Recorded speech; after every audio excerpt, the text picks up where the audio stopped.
Good evening. Thirsty Thursday this week is going to be a little bit different. We've been super busy getting ready for the holidays and everything that entails.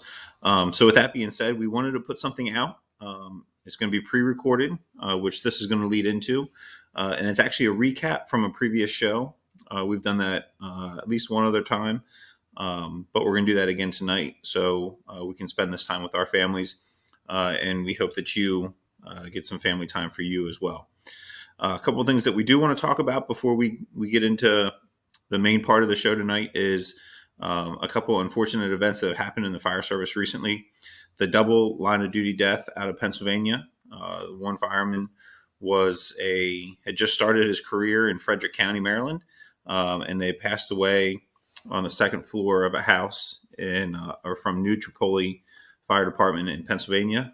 So it's terrible to read about that stuff, but one thing that we want to take away from that is how can we take actions and measures to make sure that doesn't happen to us. So make yourself hard to kill. We've talked about that before. As more information comes out and when the NIOSH report comes out, let's read it.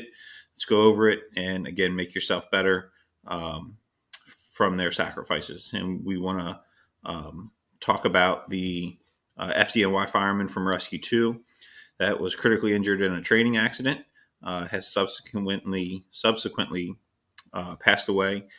His family graciously donated his organs and saved up to 8 lives from his, which is fantastic. Talk about a Christmas miracle. Those families having that great news come in at the last minute, and hopefully extend the lives of their loved ones, even though his family is going through the tragedy that they're going through. And finally, the last thing that we want to talk about, and which is going to lead into our show for tonight, is the passing of Chief Bobby Halton.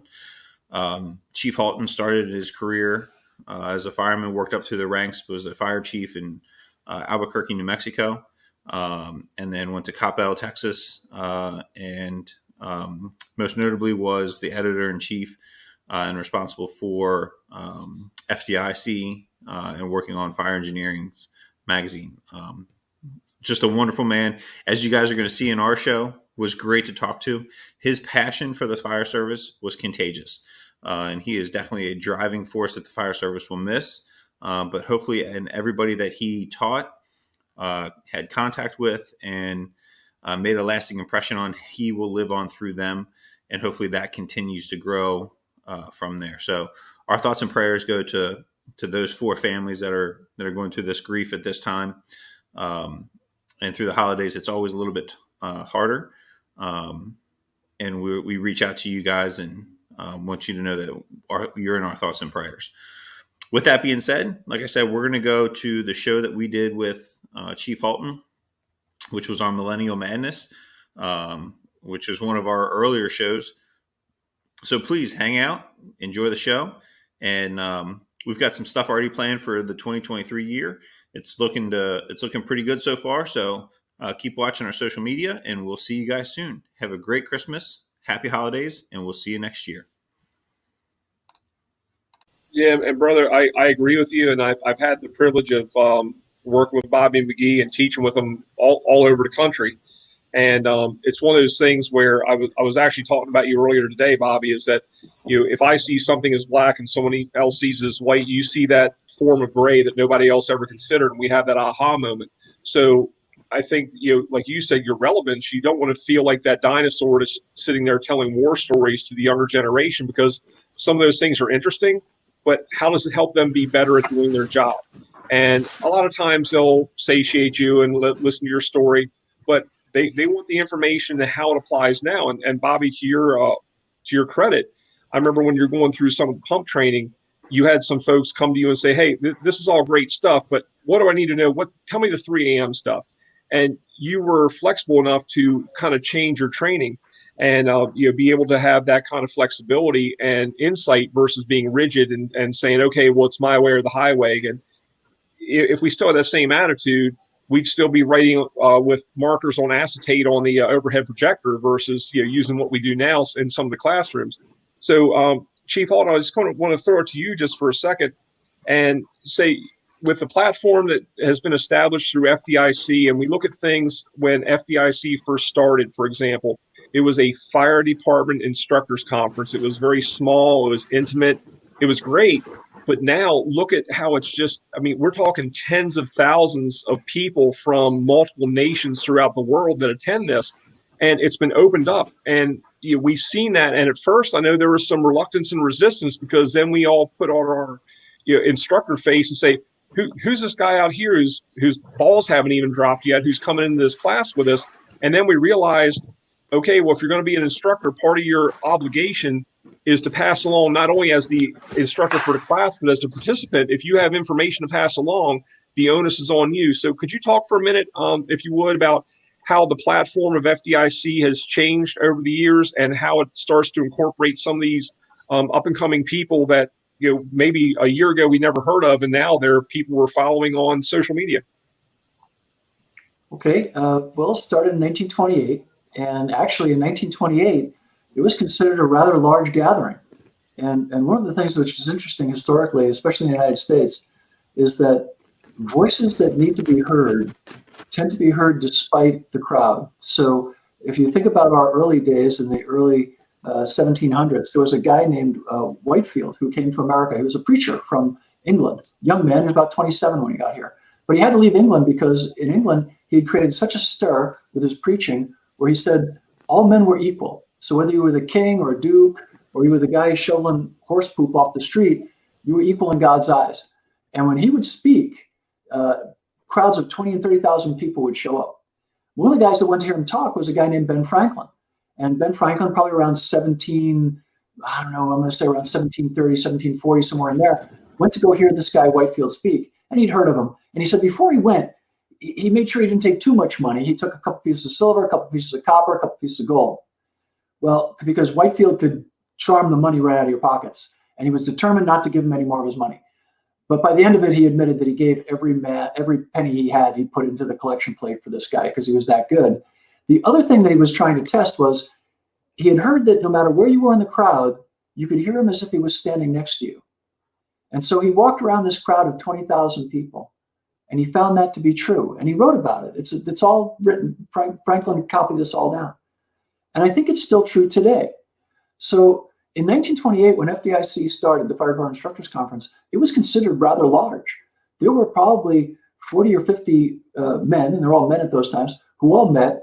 And remember, there weren't the acoustical stuff we have today in 1928. It was a hall, and they wrote papers. And a man would stand behind a podium, and he would speak. And the other men would be quiet and listen. And they would hear every word he said. And that's true today. When a man stands to speak at FDIC, or a woman today, the crowd's quiet and they listen. If you see the respect that the men and women in the fire service show for the people who are willing to get up and share, it's phenomenal. And it's not something that's common throughout all parts of our society. And Aristotle wrote about how when Plato would speak, Plato never wrote a word. It was all written after. So it's the same phenomena, right? And that becomes part of who we are. And the men and women who are drawn to this profession are people who value humanity above all else.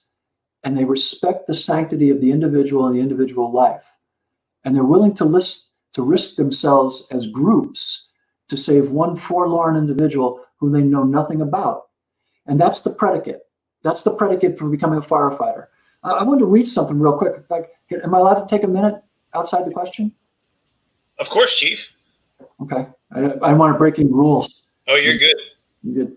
There are no rules. I've been known for that. And I got a couple of notes because I'm an ombudsman by nature, and I just want to talk about it. But this was written interesting. It says, the world is running fast. No group or any business is running faster for progress or for survival than fire chiefs. In just a decade, a dot in the American fire service continuum, the business of providing emergency service has been transformed with unprecedented speed and unprecedented proportions. Never has fire service tradition been so thoroughly scrutinized, exploded, and rewritten. Never have fire departments experienced the magnitude of organizational cultural change, nor has the successful fire department manager, goes on and on. Any idea when that was written? When were you born, Will? 1991. 91? Nick? 91? Nice. Same thing, yes, sir. Before you guys were born. But those words could be true right now today. Right? Of course. So it's interesting. My old man was a great guy. Was on the job for a while. Then he drank himself off it. Then he became a lawyer, and he quit drinking. I don't know what we were more embarrassed about, the fact that he quit drinking or he became a lawyer. But I'm just kidding. I don't drink either. So, and I love my dad. It's just a joke. But God bless him. But he used to say, "Don't throw out your skinny ties," because ties can do two things. They can go wide. They can go narrow. And it's interesting. Smoothbore versus fog. Oh, I'm a smoothbore guy. I'm a fog guy. If that's all you know about nozzles, you're in trouble, because there are about 11 types of nozzles out there. And if you don't know all of them, you're a knucklehead. And if you don't realize that you need that fog nozzle, if you've got a gas line that's busted, or if you're going into a petroleum plant or a boat manufacturing place or a place that's got, you better have that fog nozzle and you better know how to use it. If all you have is one gun in your pocket, you're the guy I want to be in a gunfight with, because I am going to kill your ass. So there's no one tool fits all. Some other things that we heard. The recruit is not the most dangerous guy. The new kid's not the most dangerous guy. The most dangerous guy in the fire service is between 7 to 12 years. And we know that from an empirical study. And that's the guy who thinks he knows what he doesn't know. Will Rogers once said, "We're all ignorant, just different subjects." And Thomas Jefferson said, "The most dangerous man in the world is the man who's read one book." And so generally speaking, what he meant was, you've got this person who believes they know, it's the illusion of knowledge. And as Bobby was talking about, as you get older, you get to be my age. I don't know Jack. I'm just making shit up. It's just really good that none of you other people know Jack either, because you're buying it. I'm just kidding. But I mean, we know how little we really know. The world is a complex, incredibly dynamic place. And we know a fraction of that. Our worldview is comprised of just this minute little window. Plato once said that the wisest people were the people who could see the light outside the cave, but the rest of us were all staring at the back of the cave. Shit, my head's so far into the bad dung, it won't be out of it till 8 millennia from now. But I'll tell you what, there are two things that I always remember. And Tommy Brennan used to tell me I would never be a pimple on a good fireman's ass. And I always wondered, is there a bunch of firemen running around with pimples on their ass? But anyway, and he was my best friend, and he and Alan, and I feel like the last man standing out of that group. I'm on Medicare, so I'm like the oldest bastard of this group here. And thank you, people, for paying your bloody taxes so I can get colonoscopies regularly. But one of the things that I've always felt is that, and this is in all honesty, I've been given a lot of privilege in this industry, and I'm very grateful for this platform. And I like to be a little bit bawdy from time to time with the troops, because I think as a good leader, you've got to remind the troops that you're still a troop. I'll always be a firefighter first. That's, if you look at my coin, it says American firefighter. That's all it says. It doesn't say, my website says American firefighter. That's my tombstone. I won't have one because I'm going to get cremated, but if I was, that's all I want, is somebody to say he was a good fireman. That's all I'm asking. Not a chief, not a captain, not a leader. I just want to be known as a decent firefighter. And I hope someday that I'm the fireman that the people in the fire service deserve to have sat in this position as I have for 15 years. I hope someday I'm worthy of that, of what's been given to me. And I think we all feel that way. I think Nick feels that way. I think Willie feels that way. I think we all feel that we've been given this incredible opportunity. Viktor Frankl once said the greatest thing in life is to have a purpose, to be able to serve other people. And we get to do that every day. And I don't care if you're dealing with some poor guy who's a whacked out crackhead on the side of the street who's been drunk for 20 years. That person can teach you something. They can show you something that you never knew was possible. They can change your life in an instant by you just being there for them, because then they're going to be there for you. And a funny thing happened to me today. I knew we were going to be talking about this. I shared a letter I gotten from another firefighter a couple of weeks ago with everybody. But I was watching a special, which was horribly done about Grant by Chernoff and Leonardo DiCaprio on the History Channel. It's full of progressive left-wing biased bullshit. But it was great. But they showed some real pictures of some soldiers from the Civil War, and I looked at their faces, and they were Will, and they were Nick, and they were Bobby, and they were Trevor. I mean, you could superpose any one of your faces on any one of those soldiers' faces. from 1862, 1863, whenever they were taken, and they're us. And I think what has happened today is that we're in the silliest generation. I think I'm a boomer, but screw X's and millennial. That's gibberish. Right. You put people into little things like that, you're an idiot, because there are things that I do that 19-year-old guys would be embarrassed about, and there's things that that I do that are appropriate for my age, right? So, and I still skateboard for full disclosure. I was a skateboarder as a kid, and I'm still a skater. And I skated when we had clay wheels, baby. I skated with Alva and Peralta and those people. I was with the Lords of Dogtown, man. So when I talk about skating, I was a skater. So, but I look at the faces and I see the hearts of those men in those pictures, and I see you guys. I see us. But we ascribe motive these days very freely. Our television, our social media. Well, what Trump meant. Well, what Hillary meant. Oh, that's a dog whistle. Really? Really? Then anything anybody says can be construed to mean anything anybody wants, and you can throw any label on anybody. But the people who die in wars are young people, and the people who die in calamities like we're having right now are old people. So it's about the fragility of the envelope, and it's about the wisdom of the old being shared with the enthusiasm of the young, and that's the beauty of the fire service. Because we do that. I've been to Wichita Hot. I've spoken in a couple of places, and I'm always received graciously and kindly.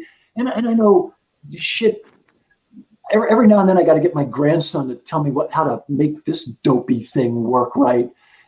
And he's gracious and he's kind and he shows me how to. Grandpa, this is an app, and and this is how that works. And he's not just condescending or mean. And I hope I'm the same with him when he asks me questions about people and life and the things that I've gone through, and war and struggle, because life is about struggle. It's not about happiness. It's not about any of that. It's about dignity and struggle. And oftentimes that struggle in life gets really sporty and people are at risk.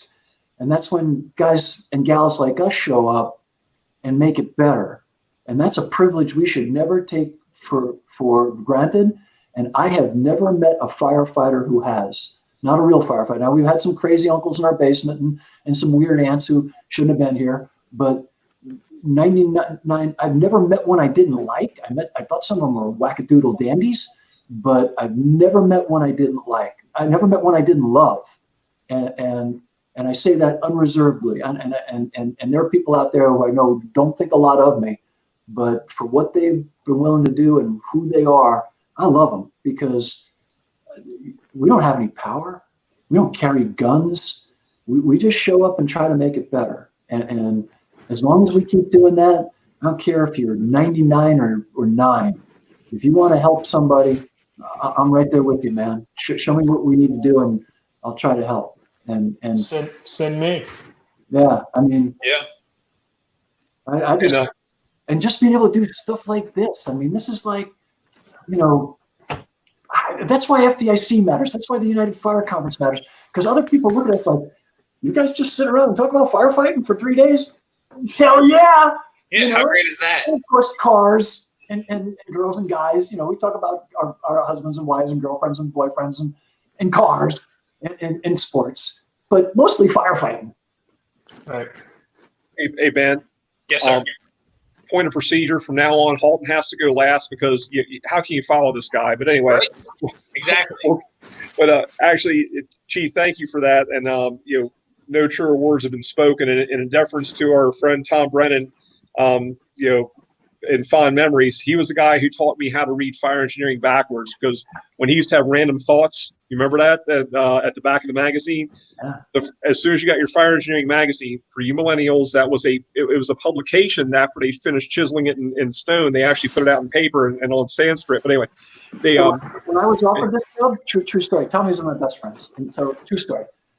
I get offered this job. I was a fire chief in Coppell, Texas. That's this little Republican ghetto outside of Dallas. They have like a fire of the month club, and it's always in somebody else's neighborhood. So greatest firefighters, greatest fire department. The day I showed up, I told them we need a ladder truck. A week later, they gave me $1.5 million. That's all I had to do was say we needed one, and we bought one. So that kind of place, right? So they offered me the fire engineering job. I hadn't put in for it. And so I called Tommy up and I said, gee, Tommy, I don't know what to do. And this is a true story. Tommy says, Halton, listen, stupid. I put your name in for that job. I want you to take the job. I said, Tommy, I don't even know how to spell editor. He said, they got people who do that for you. I said, Tommy, what if I'm a failure? He goes, Halton, how many fire chiefs are there in America? I said, I don't know, Tommy, 30,000, 40,000. He goes, that's right. How many editors in fire engineering? One. That's right, you idiot. You're to be the only one. So then I called Bruno, right? Because we were best friends. I said, Bruno, what do I do, man? I don't know what to do, Chief. I don't want to take this job. I was nervous. I was scared. I don't know if I'll be any good. Bruno says to me, he goes, Halton, take the job. And you could be like Brennan. For the rest of your life, walk around saying you used to be the editor of fire engineering. That's a true story. Oh, my God. It's freaking hysterical, man. You couldn't. I mean, it was like, God, it was like hanging out with Lewis and Martin or Abbott and Costello. You know, like they were just one-upping each other all the time, man. And these were the same guys who would sit there, no matter if you were 30 years on the job or a rookie, they'd sit there at the Clada in Indianapolis and have a beer with you. I mean, I was on the stage between the two of them while they made fun of me. Well, and like I say, I used to literally read fire engineering from back to front. I'd flip to the back page to look at Random Thoughts by Tom Brennan, and then I'd read the rest of it. But you can buy them all. We put them in a book. You can buy them all, and that's a fantastic part about our legacy. Yeah, and his editorials are excellent too. If you go to the archives, he was editor-in-chief of Fire Engineering for 7 years, and his editorials are phenomenal. And that's something to pass along. And I'll say this real briefly because I want to pass this along to Ben and Nick and Will for some final thoughts on this. Trying to pass along the information and bridging the gap. All of you guys have brought up the same thing. There's a lot of guys who either leave the fire service or retire, and they take that knowledge with them. And it's critical it gets passed along. And it might not all be valuable. It might not all be applicable, but might not all be true. Well, that's true. I mean, yeah, absolutely. But you guys are smart enough because now you can actually what's it called, Reddit or whatever. You can go online and look and see if something's validated. But either way, but the point being is that you can actually go and look back at some of these things, and we want to pass it on.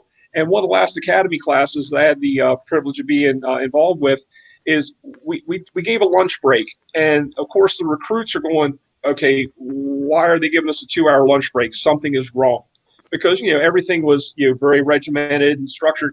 And that 2-hour lunch break, there was no instructors, there was no officers. We brought in retirees, and we sat the academy class and the retirees together and said, have lunch, talk, and either listen or talk. But, these guys who retired, they've already fought the union battles. They've already seen this. They can give you a lot of good information. And the new guys can, it was a great way to bridge the gap.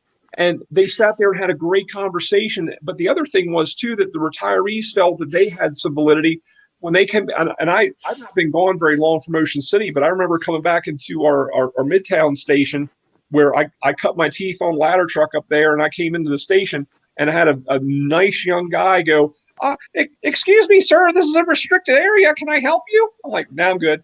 And I was trying to go and get a cup of coffee, and he couldn't figure out why I was there. And he stopped me again, very kind. And so I told him, oh yeah, I'm one of the old guys. I retired here a few years ago. So it was one of those things where you bridged that gap and brought them together, but they got to talk, and all that information, even if it didn't happen in that 2-hour period, the recruits could call up a retiree and say, hey man, look, we just had this call down here, and I remember you saying something about this building or this area of town. Can you? So it opened up those lines of communication. So what I'm going to ask for Ben and Nick and Will is, what are you guys doing? You've seen the good, the bad, and the ugly. You've been on the job long enough where no, you're not dangerous. You're actually good, and you know what you're doing. But you want to make it good for the people behind you, because these are the people that now you're going to be supervising. And there's some of us who, we're the rods, the retired on duties. I hope I don't fit in that category, but you know who they are. The guys who, they're just counting the days until their pension check comes, and they don't care about the job anymore. And that's sad, but you still have to deal with them, because now you're the officers who have to not only have leadership up and down, and that's part of a class that Actually, I was fortunate enough to get picked up again at FDIC this year for 2021. So it's 360-degree leadership. You have to lead up and down as someone in your generation, because you're officers or aspiring officers now. So what are each one of you, starting with Ben, doing to make that course correction based on what we did right, meaning our generation before you, what we did right, what we did wrong, what we could have done better. And we're not trying to poke each other in the eye, but what are you doing now, or what do you envision doing as a course correction to make the next generation coming up behind you the best firefighters and paramedics and practitioners of our trade that they can be? Yeah, that's a great question, Trevor.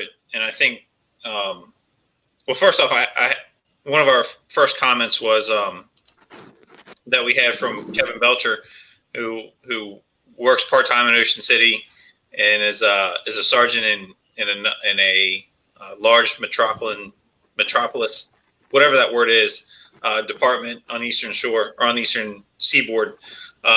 He asked if I could bring in my buddy Mitch Irwin. And this will have to be a story from another time. We'll have to do a whole night on just pranks and stuff from the firehouse. But it's your alter ego, Mitch Irwin. Yeah. So anyway, Mitch Irwin is a Australian firefighter paramedic that did an exchange program in Ocean City, and he sounds a little bit like this. So one of the things I think we do is that we have to take those. Yeah. I'm sorry to interrupt you, but before Ben gets started on this, and we're not going to get too far into it, I had to explain this to a state senator as why we had an Australian firefighter exchange program. But go ahead, Ben, please. Yeah, right. Great job at the time. So yeah, we have to.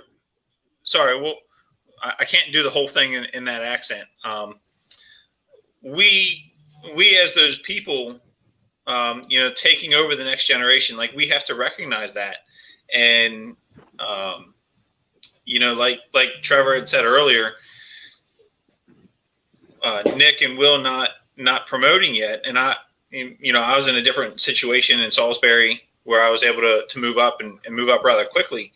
But when you guys take the test and get made and all that kind of stuff, like you realize that it's part of the job, and we're all here because we love the job, that it's a part of us, and we're students of the fire service. And that we're invested from the time we walk through the door to even on our days off. There's not a day where, like, you're never off. Like you get a text message, hey, well, what happened on this call? We had something come up, whatever. You're always engaged in it somehow, whether it's reading on fire engineering or looking at something or whatever it is. But you have to be a student of the fire service, and you have to be invested in that.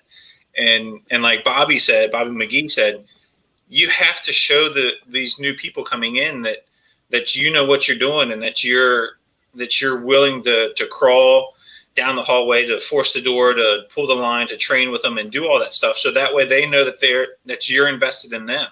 If you can show that, like these kids will follow you. And I say kids, I'm a part of that, but they will follow you wherever you want to go with it. And they'll do just about anything that you ask them to do once they know that you're committed to the fire service, to the department, and to them, and to their development too. And I think that's the big thing is showing that it's not about me. It's not about Ben Waples. It's not about anybody else. When the shit hits the fan, I'm going to be there for you. But when the shit hits the fan, it's about whoever we're going to. It's not about anything else. Like I don't really care, who else I have on the fire engine, because again, there might be people that I'm with that I don't really care for, or whatever, that I know we don't have the same thought process. We don't have the same mindset, but I know when it comes down to it that we're going to get the job done, and we're going to work well together, because I know that this is what they're thinking, and this is what they know what I'm thinking, and we're going to get it done. And that's what it's all about. So once you can convey that to them, and then they see that and they understand that, then it makes everything a lot easier. It's that leading from the front mentality with all of that. Awesome, man. Thanks. And Nick, I'll pass it over to you next. What are your thoughts from the heart and course corrections that you want to make as somebody you've got some experience in the fire service, you've done well, you've got a bright future ahead of you, don't screw it up. But what are some things that you would say as someone in that quote unquote millennial age group? And I can't stand the labels, but going with that, what's your thoughts? What's your heart tell you? Well, Chief, as you said before, I'm a man of many words, so I'll try to keep it short. Chief Halton was saying that, first of all, thank you for everything you said. That was awesome, Chief. But labeling people in boxes, I don't do that personally. Everyone stereotypes every now and again, but I take people at face value. This is what you have to offer, and I take advantage of that personally. Going back to the RODs, that's not a guy. You have 25 years and you're saying do this or do that, and you're bad mouthing the new guy, whatever, the new boy. You're not showing me. I don't know. Lead by example is all I'm saying to the. I don't want to. The people before me, I'll say that, and share what you have. That's been a. I'm not saying that. You said you have to live. You have to live your life so that other people can feel comfortable being around you. You know what I mean? And especially in our service, what you're saying is lead by example. This means don't set standards that you can't live up to, and you're going to fall short. But be honest about it. I screw up from time to time. We all do. I've got a nasty temper, and you don't want to get in front of me when I'm mad. You know what I mean? Owning your mistakes goes a long way. Yeah. And every now and then I lose my temper, and I got to go back and tell people, hey, sorry I killed your dog. I never killed anybody's dog. But you know what I mean? And so you're right, Nick. It's about mentoring isn't about teaching people the ropes or any of that. It's just if you're a person that they can look up to and feel comfortable speaking with, that's all that is. And you can be mentored by somebody 20 years younger than you. I am every day. For sure. Yeah. 30 years younger. And to the new guys like me, I want to say I learn more observing and listening. Like Chief Stephen was talking about how they have your retirees and your recruits coming together and either talk or listen. Just I listen more than I speak. Obviously, I'm not the best speaker, but just that observation. You can learn so much by sitting back and seeing a bigger picture, and that'll go so far in your career, especially if you take the initiative. So you observe, hey, this is happening. This is what I have to do. That'll help you see what you have to do now, step 2, step 3, step 4, and that's the way that I think. A lot of people my age don't think that, this is what I have to do now. What about the next 5 steps? That's a huge thing, being proactive and taking that initiative to at least learn one thing every day. That's something that I strive on. So I'll leave it at that. Thank you for the time and opportunity. It's been nothing but awesome. I appreciate all of you. Nick, you done good. And then Willie Holt, I'm going to pass it to you, and then I'll pass to Bobby McGee, and we'll go around the horn and wrap this up. But Will, same question for you. What's your course correction? You've been around a while. I've gotten to know you throughout the fire service. Have a great deal of respect for you. You've gotten into the instructional side of things, so you've really taken everything to heart and tried to be everything you can be in this industry, and it's appreciated. So what are your thoughts and pearls of wisdom you want to put out there for people in your same age group, and then going forward, what are you going to do for the folks coming up behind you? Yeah, Trevor, thanks, man. That really means a lot, and to have, I think it's a testament to have people like you and and I spoke earlier about finding those mentors, right? The secret sauce isn't anything more than establishing a good mentor for a young person, I believe, is finding that mentor that can mold you the way that you want to go, right? Luckily for me, it was the Fools. I got involved with the Fools. They said, hey, this is what we're here for. We're here for the brotherhood and sisterhood of the fire service. And if we learn something along the way, that's even better. So I got involved with them, and I feel like as a learning point to people my age and younger, find a mentor, whether it's somewhere within your department, a senior man that you can fall upon, or on top of that, again, it might not be the easy route, it might not be the most accepted route, but if you have to go outside of your department to find somebody that you can bring in as your mentor to set that, and I say it again, that fireman standard. We constantly have to evaluate our standard, right, and where we want to be, and hopefully we want that standard to be high. So biggest thing I can say is to find a mentor that's going to mold you to where you think your career wants to go, right? Because we get one shot. We get one shot at this job, and luckily it's the best job in the world, and we can have a big impact, or we cannot have any impact at all. And I hope that, as I say, finding those avenues. There's young people to this day. I've got buddies that are starting the April Fool's Fire Conference, bringing in good dudes all over the place. Isaac Frazier from WFE bringing in into the job. This is a blue collar job that I think we're seeing a trend. Guys coming back into it with that passion, and that these are our people. This is our city, and to see that throughout the ages, and young people taking that initiative and saying, all right, we're going to do that constant evaluation of setting a standard and meeting that standard. And the cool part about where I work, and I'm fortunate, I had a chief tell me a long time ago, wherever you're at is the best place to be. So as a millennial, it's the best place to be. It's better than every generation, right? Because we have great people before us that can teach us an ample amount of information, and people below us that want to soak it in, and we can just pass it along. So the best place to be. So being able to be in that position which is a cool position because everything comes in full circle, right?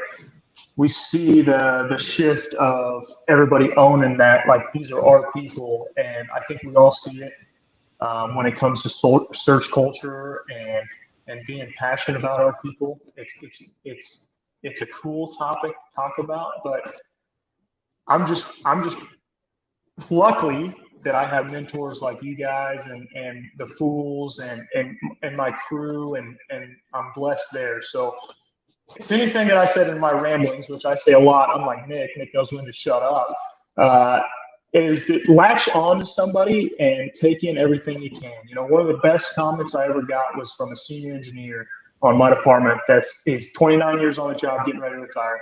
I shipped out, or I was on vacation, and he told me that, hey, I worked too much when you were gone. And that was a badge to me. Like, I'm going to own this. This is the best place, right? I'm a millennial. This is the best place. So when him telling me that he's working too hard when I'm gone means that I'm doing my job right. And that's the mentality that we need to have is our generation. Because guess what? It's our generation. We're going to prove all that other stuff wrong. So thanks, man. That's some strong work, Will Holt. I appreciate that, and that's some very good words. And just real quick, Nick, how old are you? How old are you? What? 30. I'm 28.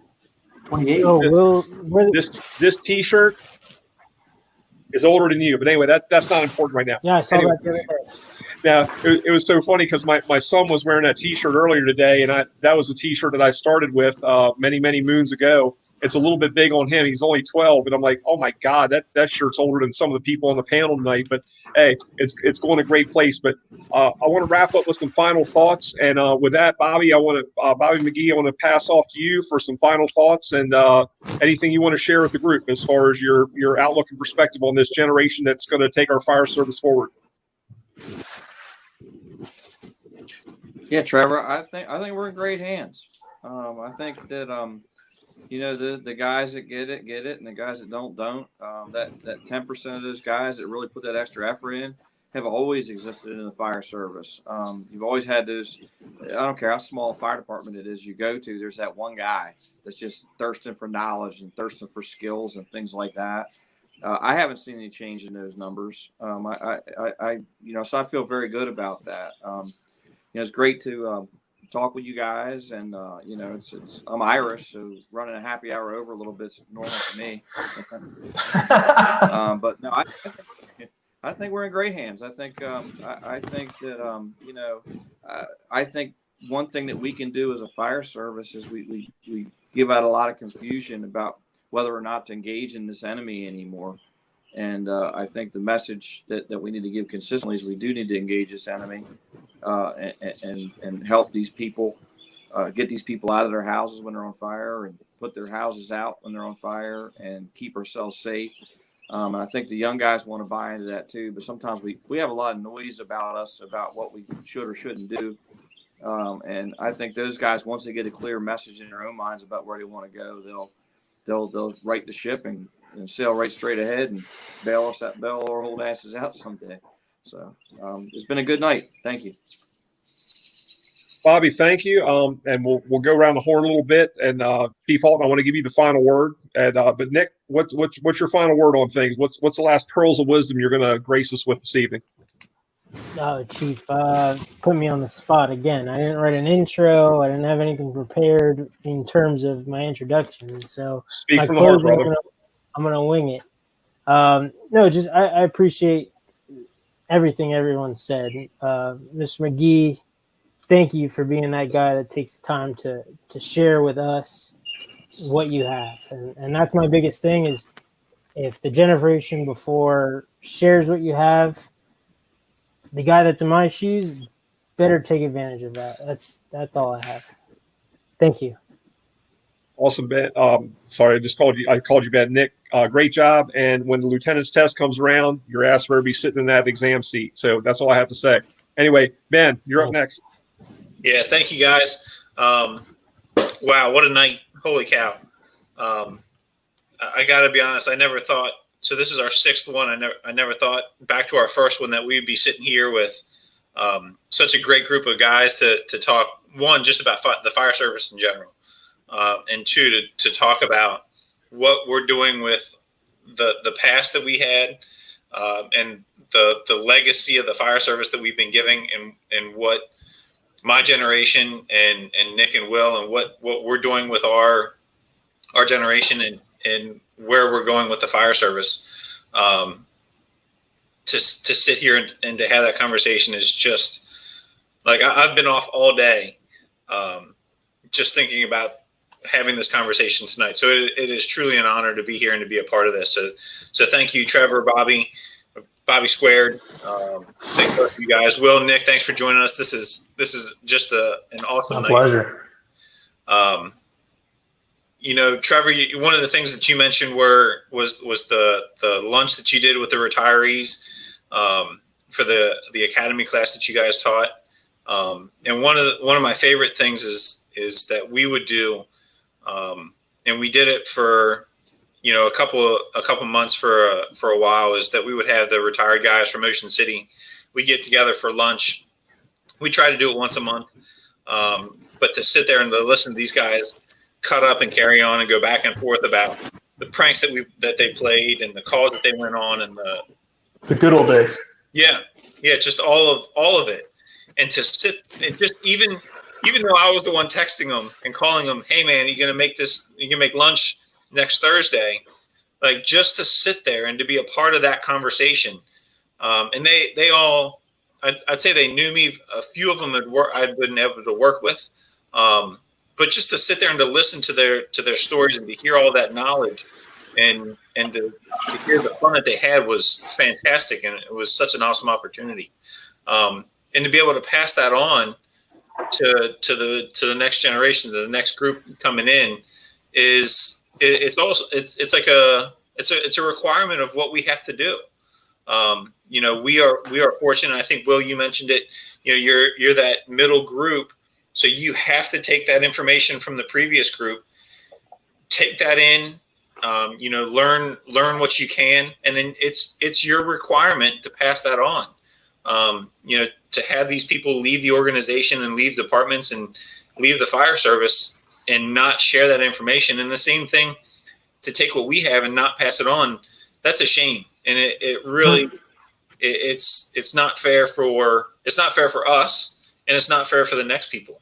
And to take those people under your wing all this week or the 2 weeks between our podcast or webcast, whatever you want to call them. I've been looking for this cartoon that Paul Coombs did, and it's the building of the wall, and it's the senior firefighter on the one side who's placing a brick, and he's got the younger firefighter, and the senior firefighter has the wing that goes around the younger firefighter. And as they're transitioning and they're passing everything over, and damn it if I couldn't find it, but that's exactly what we have to do. Like you have to mentor, you have to build the trust, you have to train your replacement, you have to do all of that in order to keep going with what we're doing. I mean, we've been dealt a great fire service, and we owe it to the next generations to keep that going. So that I'm good. That's all I got. Thanks, Chief. Thanks, Ben. And Willie Holt, Pearls of Wisdom. Final thoughts. Break it on us. Chief, it would be an understatement to say that You're calling me Chief. That's new, yeah. To say that it's an honor and privilege to talk to you, gentlemen, tonight. Really, at the end of the day, I do the old pillow lay down test. That at the end of the day, I lay my head down on my pillow and ask myself, am I doing the right thing, right? And when it comes to doing the right thing, that can be a multitude of things. Am I doing the right thing for my family, the family life, the firehouse balance that we're all constantly juggling, right? Or just the fire service in general. And when you do that constant evaluation of, are we passing along what we need to? Are we making sure that next level is at that fireman standard, right? We set that fireman standard when they come in. And luckily, I think, as time goes on, people are going to find mentors in their life, whether it's a crew, a chief that you meet in Ocean City, Maryland, that is gonna give you a call one day and ask you to come talk to some fire service leaders. Those are opportunities that I never thought that I would have been afforded in my fire career. But luckily, things fell in place. And again, I look at this note is that secret sauce, what that secret sauce is, and that was just for me surrounding myself by good mentors. Was there ups and downs as far as in my career that it affected me differently? Of course, but surrounding myself with a good mentor, and at some point just shutting up and listening, and then being afforded and given the opportunity to teach and to have these conversations has put me where I need to be. And hopefully we can just keep passing that along. At the end of the day, history and generations repeat themselves, right? Smoothbore nozzles, fog nozzles, just going to keep repeating ourselves. So, and the next generation, we're going to have this conversation with the next generation. Now, those damn COVID-19 generation, they don't understand. They stayed every day inside their house, right? I mean, all joking aside, that's something that we're looking at, right? The new norm is going to be different.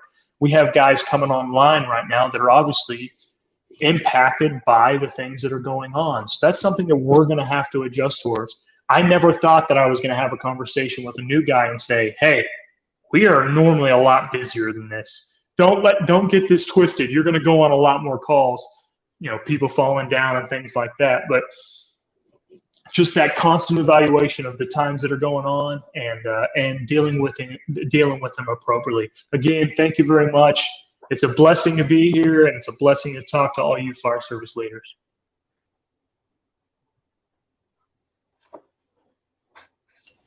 Trevor, you're muted. Try that again. There you go. So that looked like one of those old Japanese movies where my mouth was moving, but then the sound. Okay. But before I pass it on to Bobby Halton for the final thoughts on this, Will, you're absolutely right. And we have an obligation too, no matter where we are in the fire service, and this is part of that 360-degree leadership, is whether you've been in for 6 days, 6 months, 6 years, or 60 years, if you've been in 6 days longer than somebody, you have an obligation of leadership to the person coming up behind you. What have you learned so far? What can you pass along? So don't pigeonhole yourself in the titles and rank and everything else. The folks that I work with in my department, they work way outside of their, and Nick can attest to this, they work way outside of their job classification every single day.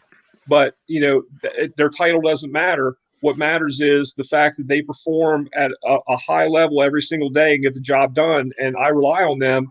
I can't be there 24 hours. They are, and they get that job done. So with that being said, I think this newer generation also, they want to know the why behind things, and that's not unreasonable. Where when I came up, if you asked a question, God forbid, well, why are you asking this? Just do as you're told, be seen and not heard. Well, in order to get behind the mission, support the mission, and be able to pass that information along to others, people need to know the why behind it. There's some great speakers out there. Simon Sinek's one of them, who talks specifically about the why. There's other folks that I've read some things recently, and Chief Halton shared some stuff with us for other people who are looking into this particular area. But let people know why. If one of your people asks you why they're doing something, they're not questioning your authority. If you get that butt hurt that you feel that you can't be asked why somebody's doing something, or if one of the younger people comes up to you and questions you, there's a respectful way and manner to do it. They don't have to chap their lips on your ass to do it, by no means. But if they want to know, hey Chief, what's the why behind this? Take the time to explain it to them. They deserve that, because then they get behind the mission. They carry the flag, and not only do they carry the flag, they do it well, and they do it with vigor. They do it with enthusiasm, and they understand what the mission is about. So they can't do the what until they understand the why. So before I get on my soapbox, and I appreciate you guys going a little over tonight, because I guarantee we'd be here past midnight. My wife knows about firehouse time. If I say, hey, I'll call you back in 20 minutes, it's usually 2 hours later, so she understands the multiplier now. But Will, I'm sorry, did you have something? Sure. Knowing the why, you were talking about that, is if we don't pass on the why, the why generation, right? We could call it millennials, we could call it the next generation, the why generation, because people are going to ask questions. And I just wanted to build on, and I'll do it really quick. I just wanted to build on is that why we have to answer the why is if we don't do that, those traditions are going to be lost. If we lose those traditions, the fire service is gone, right? So again, whether they learn this way or that way, if we can fill in the why we bring ice cream to a ride along or what have you, insert your great tradition, right? If we lose the why and we don't pass that along, we're going to lose it all, right? So the why, right? Yeah. Big country, Willie Holt. I tell you what, very, very profound words. You're absolutely right. So before we wrap this up, and I appreciate everybody spending the extra time. We usually hold this to about an hour, and we could go on for probably 6 more hours. Chief Halton, I know you've given up a lot of your time this evening, but I want to give you the final word on this before we wrap up. So, Bobby, please go with it. So this helmet's close to 100 years old. Kind of important to me. My great uncle died wearing this helmet. And he would be proud to work with any of you guys. He'd be proud to be on the line today. And I think that we can never lose sight of that. And I also think that one of the important things when we set standards, be careful about holding people to the standards that you set for yourself, because we're all so different and our skills are different. And remember that people are going through things in life. People get sick, their families get sick, their kids have problems. They might be having problems in their marriage. They might be dealing with an addiction, a mental health issue. Doesn't mean they're still not a great firefighter. So cut people slack, be kinder, try to be kinder. Sometimes we think that everybody sees the world we do, the way we do, and nothing could be further from the truth, because we all grew up in different times with different influences. So when you pick your mentors, don't be surprised when you find out they've got a pimple or a bad tick every now and then, and pick a bunch of them and just try to be a little more gentler with the folks that you feel are coming up short, because to somebody, we're all coming up short. You know what I mean? There's always a firefighter better than you are. And I'm reminded of that 15, 20 times an hour when I read some of the stuff that you folks put together and put out there. So I would just say, be careful about labels, be careful about standards. Back when I was a kid, they used to say, don't judge somebody till you've walked a mile in his shoes. So, oftentimes when you see one of our folks having a struggle and they just seem like they're tired at work all the time, and then you find out that their kid is really sick, or their mom is sick, or their wife is dealing with an addiction problem, and then you feel like a jackass for, you know what I mean? And I've done that, and you're going to do it. But it doesn't mean we shouldn't, as Will said, shoot for the moon. And I think in our hearts we all do every day. But life is a struggle, and sometimes that struggle gets pretty sporty. And I think we just need to always keep that in the back of our head. And if we can always remember that we should never, ever do anything that would embarrass those that went before us who lost their lives wearing one of these. And if we go that way, we can never go wrong. And thank you for having me. I love you guys. This was a tremendous privilege. I'll hold my water cup high. That's all they'll give us here in the home. The people in the home, because otherwise we soil our garments and we get upset. So, but it was nice seeing you, kid. And it is fun to be on a show with guys younger than my children, which is wow. You guys are considerably younger than my children. So you got that going for you. Yeah, we appreciate everybody being on and spending the extra time with us tonight. Like I say, we usually hold this to about an hour, and we could go on forever and ever. But thank all of you so much. I'll defer to Bobby McGee. One of the things Bobby always has those pearls of wisdom he throws out, and like Chief Halton said, it's about our brothers, it's about our sisters, and it's about the people we serve. Because one of the things I know Bobby McGee teaches a lot is it's not so much focusing on us internally, which we do quite a bit, which we should, but also about that 4-year-old kid at the end of the hallway in the flannel Spider-Man pajamas. Are we there for that? Are we there for that name at the top of the turnout, the back of the turnout coat, or the bottom of the turnout coat? So we have a great group of people. If you asked me probably 10 years ago if I had faith and belief in the next generation of the fire service, I would have said, no, you're all worthless and weak. And now I don't feel that way.